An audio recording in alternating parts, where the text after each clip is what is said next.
Hello everyone, my name is Mary Samuel.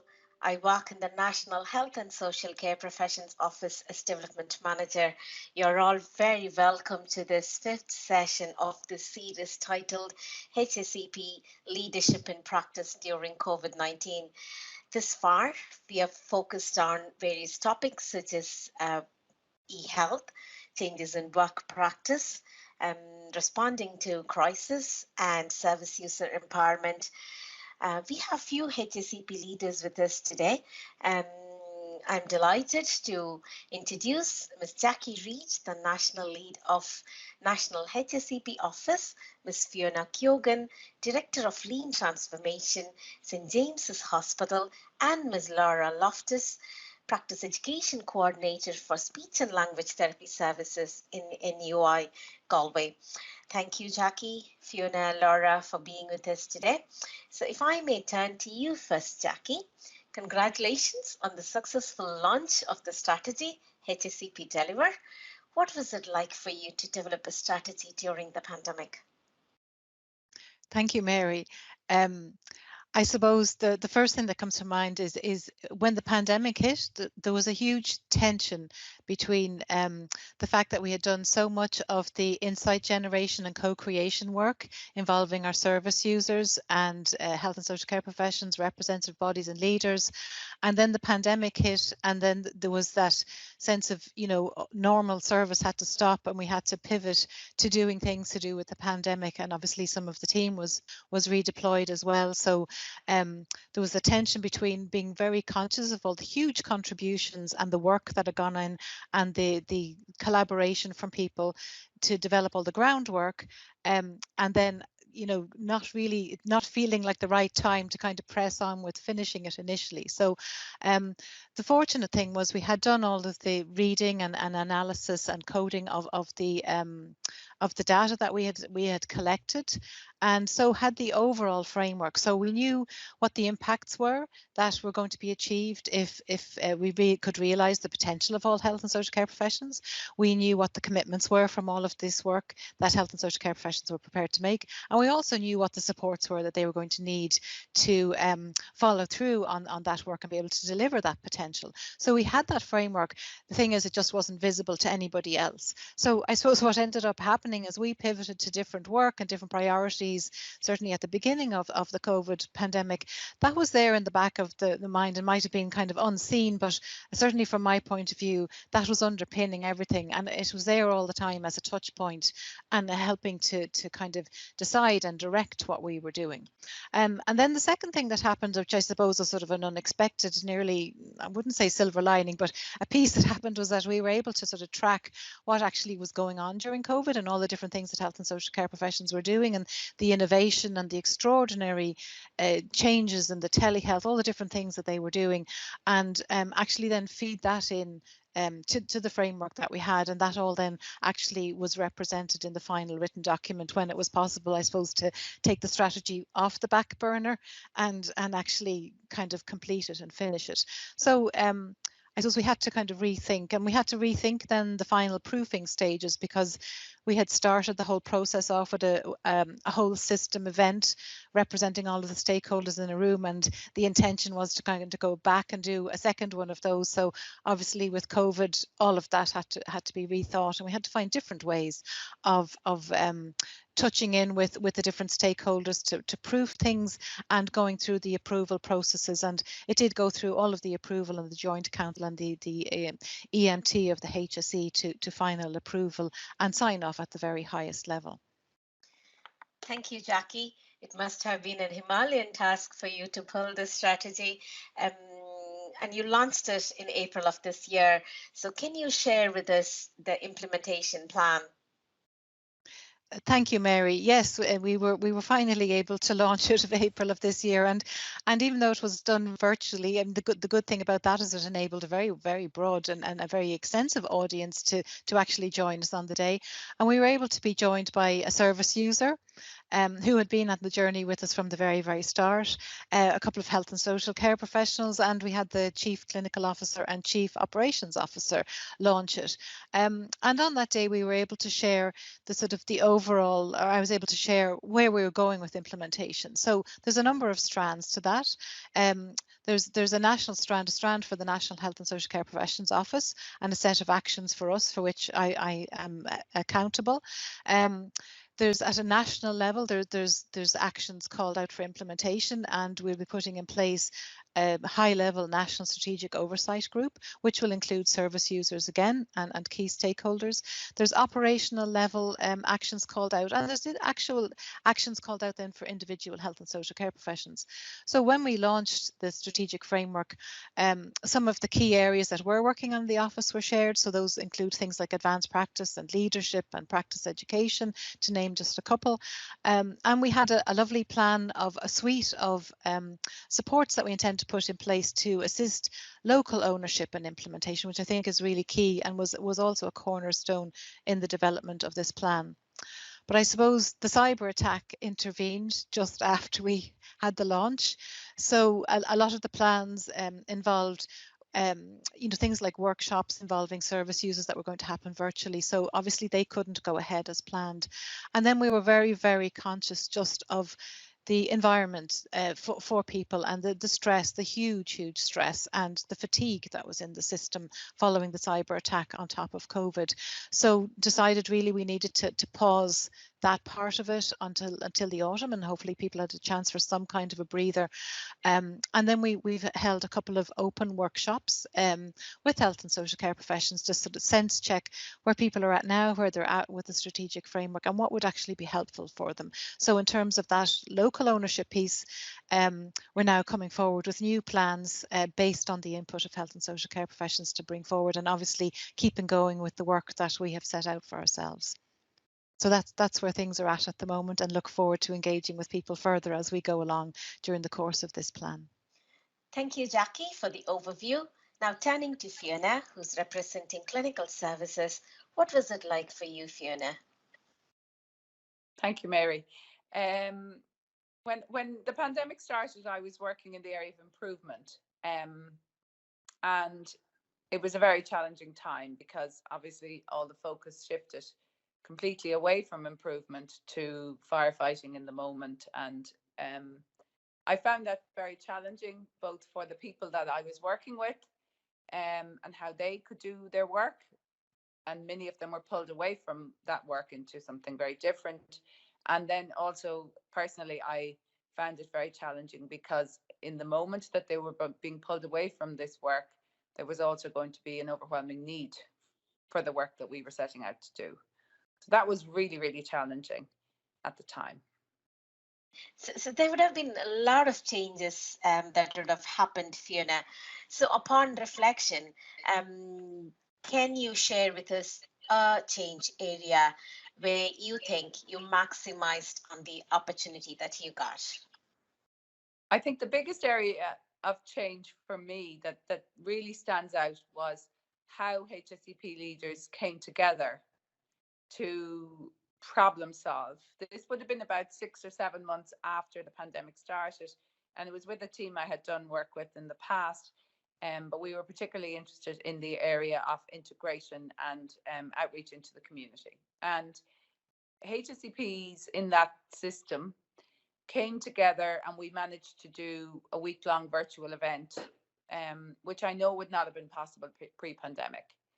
And what really struck with me was how people embraced that change, how they used the technology to come together, and how we managed to work through our pathway or a problem very, very systematically. And it really struck me how what was very challenging became an opportunity, and it was definitely something we wouldn't have done before that. And I've also felt probably a lot of people had seen what was possible in the pandemic, and they'd also been working very differently with their colleagues because of the pandemic. So the understanding of each other's work, etc., had moved, had changed in that time. So that was kind of something very, very powerful at the time. But also, I guess that even though people were very tired and in many ways, worn out, we're also pushing forward and embracing something different. And that was, and I think they really enjoyed that experience. But it was also really, really, really good to see.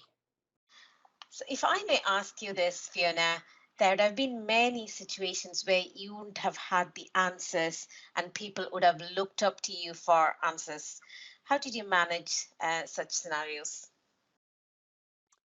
Obviously, during the pandemic, for all of us, there were many times when we didn't have the answers, um, and nobody had the answers probably. But also, um, what I usually do in those circumstances would be to look internationally, to look outside and see, is there a different way of doing this? Are people doing this already? Are there a set of principles that describe what a good service in this area or what a good pathway would look like? Is there something we can look at? And then um, the way I would work would be to look at where we are with our own system. Where are the gaps? Can we categorize those? Can we look to see what can we do now with what we've got, with the people that we have, and how can we move that forward? And I suppose try to um, try to break it down into pieces of work that are feel like they could be possible. I suppose I also really try to create the conditions where people feel that they can move forward and that it's safe to move forward. So I would try and align up the people who maybe they report to or who can make this happen in the system to just to try and say this is the direction of travel anyway, and we need to go forward. That whole piece around in leadership of asking for forgiveness and not always asking for permission, because we can be very stuck because it hasn't been done before in Ireland, but it's happening elsewhere for a very long time perhaps. So getting into that space to get people to think this actually could be possible. I think also in the notion of never wasting a crisis, or having a burning platform, we couldn't have a bigger one really when you look at the impact the pandemic has had on the population. So that was an opportunity in itself. I mentioned already the impact that it had of people embracing technology, and I think we were particularly good at that. So that was another opportunity. And then also we had the opportunity that was created by people having been working differently anyway. Fiona, as a leader within clinical services, what is your vision for the future? So my vision for the future, I suppose, for all of the healthcare pieces, that we work together, that we form a system, that we keep the patient at the center of that system, and if we do that, we will all progress.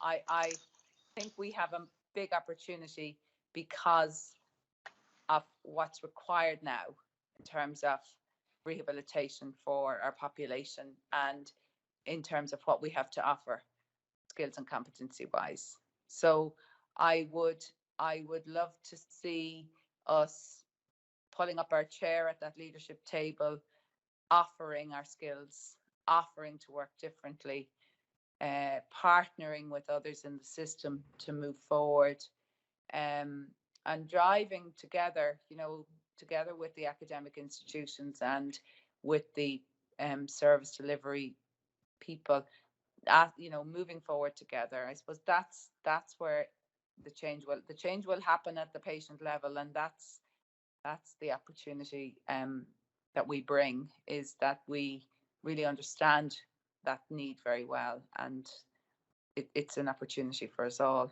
I think. Thank you, Fiona. So, to deliver the clinical services that Fiona was mentioning, and to meet the current recruitment needs, we need to engage with our higher education institution partners. So we have Laura with us today, and she's going to share her experience. So Laura, if I may come to you, what can you share with us the challenges that you were presented with during the pandemic? Thanks, Mary. Yes, absolutely. Pre-COVID, we would have experienced difficulties securing placements for students. So it was, I suppose, on top of that difficulty that COVID created more challenges for us. So obviously when COVID initially happened, all placements were ceased. And that led to kind of a backlog of placements that were needed. And then, of course, the redeployment happened of speech and language therapists. And that in turn, by the time they came back, meant that there were long waiting lists. So a lot of therapists weren't really, I suppose, in a position to be able to facilitate student learning. So it was really a perfect storm, kind of COVID. And we had, as I said, the difficulties beforehand and then what was created as a result of COVID. So amidst all these challenges then, Laura, you had to maintain the standards and keep the profession going. So how did you turn these challenges into opportunities? Well, besides panicking for a couple of weeks, obviously, initially we thought that, COVID was going to be a few weeks of an incident and we were all going to return to clinics. And obviously that became very, very clear after a couple of weeks that that wasn't going to happen. So what we did was we really sat down and we looked at what did we have control over in our, what was within our own remit.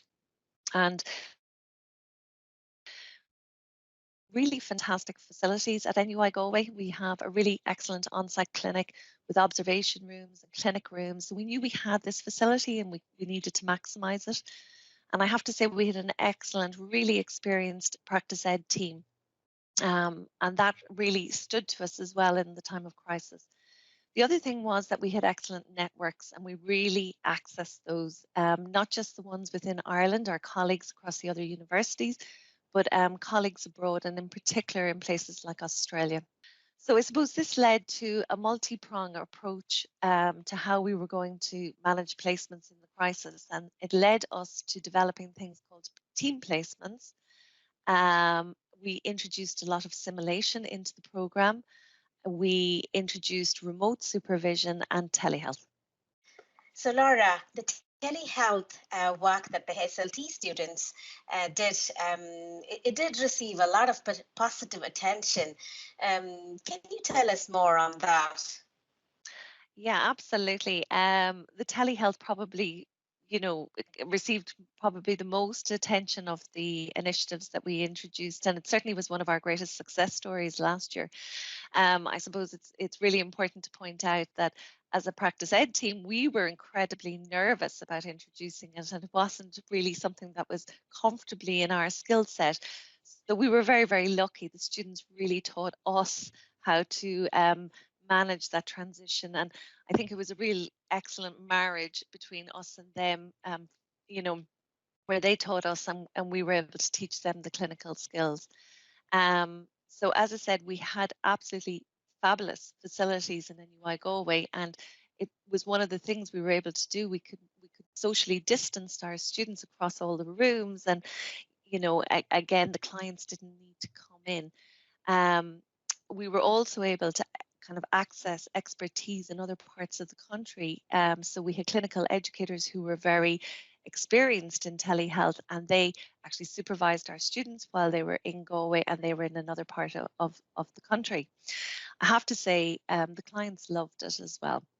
I mean, they were able to access a service that was completely safe from their own homes at a time when a lot of other things couldn't go ahead. So as I said, it certainly was something that we're very proud of as well. So a lot of innovative solutions, Laura, a lot of win-win spaces as well for the students, for the service users, and for the service itself. So having explored all these innovative solutions, Laura, what are your top 3 leadership learning having gone through this journey? So I suppose my first piece of advice would be don't be afraid to try new things. Certainly, we explored lots of new things, and I'm really glad we did, because it provided us with lots of new ways of doing things. The other thing I would say is it's really important to listen to your team. And I don't just mean the practice ed team, I meant our students as well. Because oftentimes when we had difficulties and we couldn't think of a solution to something, they were really good at coming up with another way or a novel way of doing things. So it was really important to get their voice as much as the whole team kind of input as well. And I think finally, my word of advice would be communicate the bad as well as the good. Not everything ran 100% smoothly. And I think it's really important for a leader to model failure as well. So those are my 3 words of wisdom. Thank you so much, Laura, for that, and all the very best in all your future interviews with the students. Coming back to you, Jackie, now, looking back specifically at the past 18 months, so looking back to look into future, what are your key messages to HSCPs? Thank you, Mary. Well, I suppose the key 3 things that I would be that are on my mind to say to health and social care professionals now are around looking at the big picture, the strategic view. They're around taking ownership and about partnership and collaboration. So in terms of the big picture, I think strategic awareness is just really important and can be very difficult, but I think it's really important to actually, we tend to be working with our head down, focused on what we're trying to do, but it's really important to pull the head up as well and look up, out and around and see what's actually going on. And the reasons that I think that's really important for health and social care professionals, or I would commend them to think about this, is that it's much easier to influence and be relevant if you understand what the bigger picture is and what's going on, what's out there politically, what the key priorities are. And I think that can help health and social care professions to achieve the things that they want to achieve for their service users and their services. So that's why I would say to look at the big picture and become more strategically aware. The second piece around taking ownership and owning your own power, I think sometimes people have more power than they realize that they have. And I think we really need to focus. It can be very seductive to kind of think about all the things that really, if only other people would do X, Y, and Z, it would make my life easier. And then I could do all these fabulous things. But I think most of the time there's things within our power and we need to step up, all of us, myself included, and take that power. And I suppose at risk of not quite saying the right thing, but there's times when, you just need to be prepared to ask for forgiveness rather than permission and get on with things. So that's my second message. And the last piece is really all about collaboration.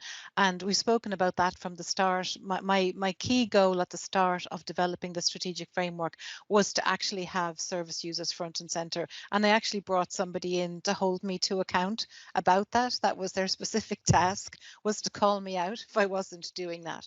So I think if we put service users front and center and we focus on collaboration, I think we won't go wrong. And when collaboration, I really mean in the very, very broadest sense. So I mean within and across our own services and disciplines, across disciplines, across services, and across traditional service boundaries. I think that's really important. And again, to go back to that lovely quote that one of our service users said at the very, very outset, is that really, whatever you do it together. And I think we're stronger together in the most positive and productive sense of saying stronger together. So those are my messages, Mary. So finally, the importance of strategic awareness and looking up. Thank you, Jackie, Fiona and Laura for sharing your experience with us. My sincere thanks to Tina and Miriam as well for helping us in planning and in recording this webinar series. HSCP leadership is a key priority for the National HSCP Office, and we produced this 5-session webinar series following a survey that we conducted in summer 2020. Our intention was to capture all the valuable leadership learning moments that we have gained over the pandemic and carry the learning into the future. Please look out for the communications from the office regarding leadership support. I would like to express my gratitude, my sincere thanks to all who were involved in the production of this webinar series. So with that, I would like to bring this webinar series to a close. Thank you.